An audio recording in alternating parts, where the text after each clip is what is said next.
దేశంలో 4 రాష్ట్రాల ఎన్నికల వరకు అందరూ ఊహించిన విధంగానే పెట్రోల్ ఛార్జీలు డీజిల్ ఛార్జీలు పెట్టకుండా ఆపినారు.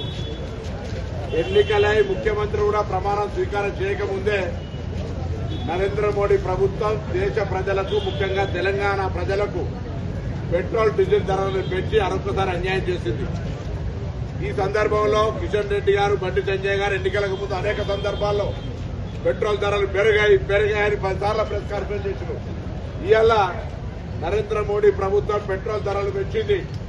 మేము యూపీఏ ప్రభుత్వం ఉన్ననాడు ఆయన గుజరాత్ ముఖ్యమంత్రిగా మన్మోహన్ సింగ్ గారి నాయకత్వంలో నయా పైస పెరిగితే ఏం జరుగుతుంది దేశంలో అని చెప్పే విధంగా మరి అపహాస్యం చేసే విధంగా వ్యవహరిస్తూ ఉండే 3 రోజుల హైదరాబాద్ పర్యటన నుంచి దేశ ప్రజలందరికీ డీజిల్ పెట్రోల్ తక్కువ వాడండి, నూనె తక్కువ తాగండి, బంగారం కొనొద్దంటే అప్పుడే అనుమానం వచ్చింది తప్పకుండా రేపు పొద్దున నడ్డు విలువ పోతా ఉన్నాడని.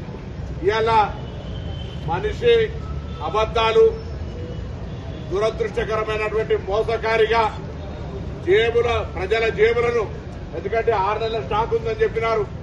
ఇవాళ యుద్ధంలో కారణం చూపెట్టే ప్రయత్నం చేస్తారు. యుద్ధం ఇవాళ రాలే, యుద్ధం ఎప్పటి నుంచో ఉంది. కానీ ఇవాళ ప్రజలకు మోసం చేసి భారం పడేటువంటి పెట్రోల్ డీజిల్ ధరలను పెబ్బులు కాంగ్రెస్ పార్టీగా అందరం కూడా గట్టిగా వ్యతిరేకిస్తా ఉన్నాం.